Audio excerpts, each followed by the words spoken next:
Un discurso presenta las cosas de determinado modo. Propone que ese modo es realmente el ser en el que las cosas deberían ser o son substancialmente. Propone un modo de ser y de enmascarar y dramatizar.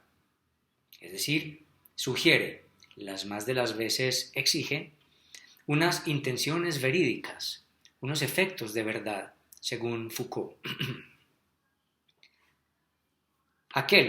El discurso, determina lugares, funciones, limitaciones, presencias y fisuras. Se conforma de los significantes que giran en pos de unos cuantos otros significantes que ocupan el lugar de verdad. El discurso gira como la metáfora en pos de un lugar de verdad, comportándose como una gran metáfora. Sería la dimensión de la ficción que hace la cultura. Aquí arriesgo una definición de discurso que obviamente no es mía, pero que está inspirada en la definición de discurso que hace Lacan, en donde hay un lugar de verdad. Yo hablo aquí de ese lugar de verdad como aquel donde se ponen los significantes que van a ocupar esa verdad y en torno al cual se ordenarán los demás para explicarlos. Por ejemplo, el significante de Dios en el discurso cristiano, por ejemplo, puede ser en la Edad Media. Toda la sociedad estaba ordenada en pos de ese significante para explicarlo, para merecerlo, para ejercerlo, para buscarlo, etc. El discurso gira como la metáfora en pos de un lugar de verdad, comportándose como una gran metáfora. Sería la dimensión de la ficción que hace la cultura. Las sociedades se aglutinan gracias a hechos retóricos y a acciones que dependen de esas retóricas. Aunque en algunos momentos de gran tensión, cuando advienen la iracundia o manía, cuando la cultura llega a su límite, como en la peste de Atenas, y ocurren esos hechos que hoy se denominan apocalípticos, sus miembros se subtraen de todo discurso, desertan de toda cohesión y pertenencia y dejan de depender de los discursos o de toda otra retórica para concentrarse en la supervivencia y en el salvajismo. Los discursos, al estar hechos de palabras y signos, de significantes, también son deontológicos. Hablar es ya una deontología. Habitar discursivamente supone habitar ideológica y deontológicamente. Dijimos que la palabra revela la condición esperanzada de lo humano. Toda aspiración y proyecto contienen en sí un deber ser o un quisiera ser dirigido a alguien, a otro con mayúscula, a otros o así. El orden social es el reino de la ficción, del simulacro, del teatro del mundo y de sus actores. Recuérdese que la verdad en nos, es decir, lo real para nos, tiene estatuto de ficción. Lo aclara Victoria Camps en Elogio de la Duda, comillas. El paso del desorden natural al orden social, a las diversas formas con las que los humanos han intentado ordenar las sociedades en las que viven, se materializa en una serie de convenciones y de ideas sobre las formas de vivir o de organizarse. Consiste en la construcción de una realidad y una conceptualización que establece vínculos imaginarios entre las personas, creados ab novo, con el fin de mantener un mundo manejable y ordenado. Dicho de otra forma, toda sociedad es creada desde la ficción de lo que debe ser y todavía no es. Cierro comillas, recuerdo Victoria Camps en El Elogio de la Duda. Los discursos son aquello en lo que se puede creer y a lo que cada humano aspira a creer. Son el medio histórico a través del cual reclamamos nuestra esperanza de obrar concretamente en el mundo. La esperanza en la verdad es discursiva, es consecuencia lógica de la fundación en el lenguaje. Los humanos depositamos la esperanza en los discursos y revelamos nuestros modos de amor retóricamente o en el semblante que actuamos. El discurso es uno de los materiales de los que está hecho nuestro mundo y, en consecuencia, también uno de los materiales de los que estamos hechos nosotros. Lacan dirá en su seminario aún, comillas, no hay ninguna realidad prediscursiva. Cada realidad se funda y se define con un discurso, cierro comillas. Esto es de la clase del 9 de enero de 1973. Los grecos antiguos y también los actuales tenemos el vocablo logos para determinar todo hacia lo que tiende la palabra o todo con lo que podría manifestarse. Con el vocablo se señala también el proceso de articulación y cogitación al que estamos determinados. Logos puede significar orden, modo de funcionar, razón de ser y hasta congruencia. Heráclito, por ejemplo, veía revelado al logos en el cosmos, y no quería decir que la natura palabreara o metaforizara como nos. Lo entendía como un discurrir articulado donde se patentaba el devenir del orden universal, donde los entes seguían unos cánones y procesos y tendían hacia lo que debían tender en su constante alteración. El logos era un asidero donde se apaciguaba la angustia y donde la vida del observador cobraba sentido. Al menos, dirían los antiguos, no todo es azar, todo está engranado, hay un cosmos, es decir, hay logos. Entonces miren que logos implica como una articulación, una especie de tendencia. Los atributos humanos del pensamiento y la palabra, según opinaban los filósofos y los políticos antiguos, tenían la obligación de ser cósmicos, estaban destinados a imitar la verdad que se había deducido del cosmos. También las palabras intencionadas para exponer o convencer se denominan en greco logos, discurso.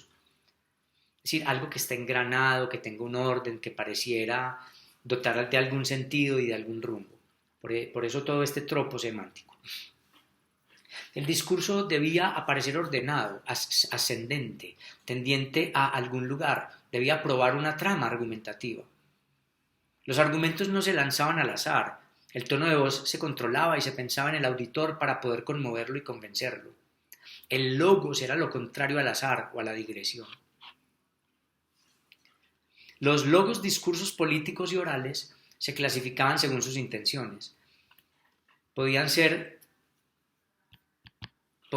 tantos como hubieran. Cada filósofo o analista ponía su catálogo.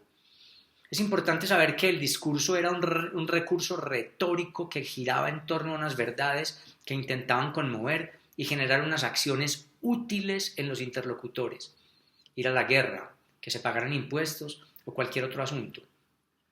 Los discursos querían convencer de una consistencia gravitando en pos de unas verdades específicas. El logos, el discurso, alude a un modo de fluir intencionando. Por eso hablamos del discurrir como del discurso, como algo que fluye hacia algún lado, como algo que evidencia un propósito.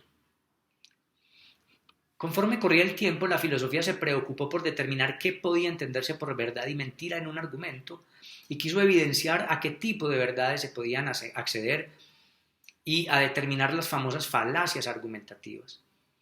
Allí se da un gran paso, pues se comienzan a estudiar estructuras internas de las argumentaciones. Nace la lógica, o sea, logiki de logos. Nace la lógica, la ciencia de ver cómo servirse mejor del logos, logos lógica, o sea, arte del logos, arte lógica. Ya no solo se pretendía estudiar la composición de los discursos y su pronunciación ante el auditorio, retórica, sino que también quisieron entenderse sus partes, sus intenciones, sus significados particulares y los modos de hacer más eficientes los argumentos para poder llegar a la verdad lógica y distinguirla de las mentiras, falacias u opiniones.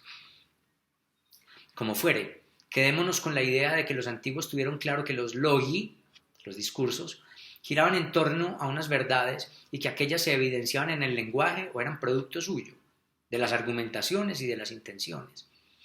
La discusión se centraba ya en lo que cada filósofo retórico entendían por verdad y mentira.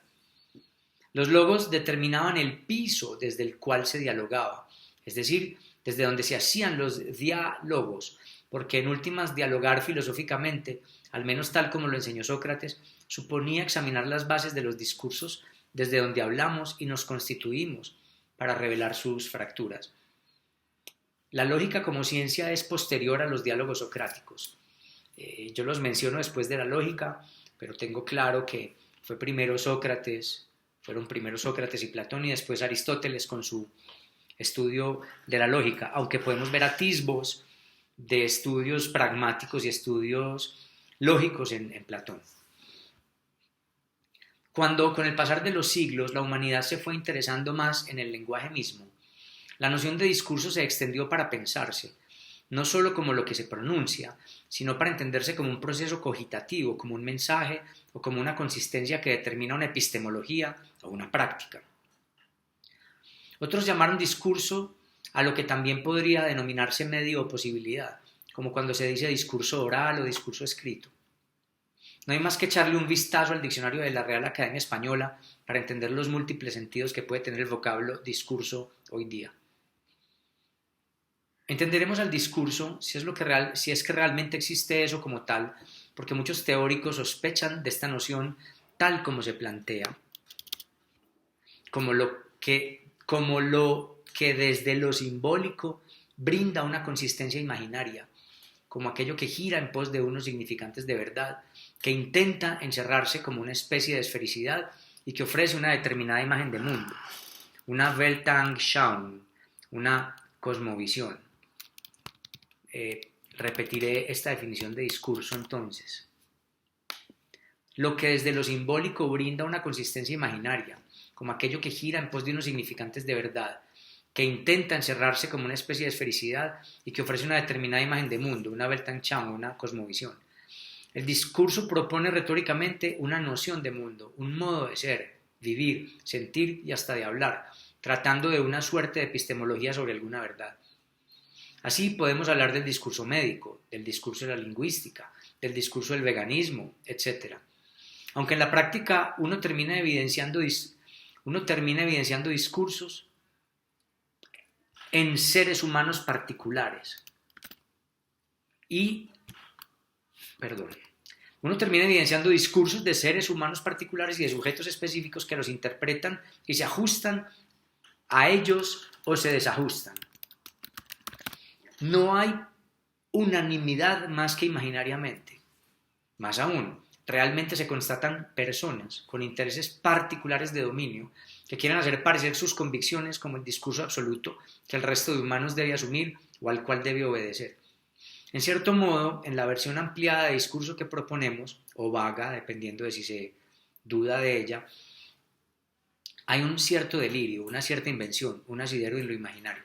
Es decir, que hablar implica eso, incluso en la definición de discurso que se da aquí, pues hay una cierta convicción, pero si examinamos detenidamente todavía hay muchas contradicciones o vaguedades en la definición que sé que debería afinar o corregir el día de mañana. Insisto, este texto es un ensayo donde estoy apenas planteando estas ideas para poder tomar distancia de ellas y pensarlas más adelante. Realmente no existe el discurso con mayúscula, como tampoco así el lenguaje con mayúscula. Existen sujetos intencionados luchando en contextos específicos por hacer imperar sus intenciones y convicciones, padeciendo su articulación de significantes, esgrimiendo sus ciegas esperanzas, nada más porque son suyas y las sienten verísimas o proficuísimas. Hay antagonismo de sujetos haciendo valer sus intenciones. Se advirtió al principio que todo lo que se habla háyase encarnado en un momento histórico específico. Existen los sujetos que han interpretado algo que adjudican como discurso. Hay interpretaciones y posiciones íntimas que cada quien asume ante esos discursos que habita y que lo fundan. Los discursos deben ser sostenidos, deben ser habitados y padecidos. ¿Cómo? Gracias a la utilidad que generan o por la verdad y el saber que procuran.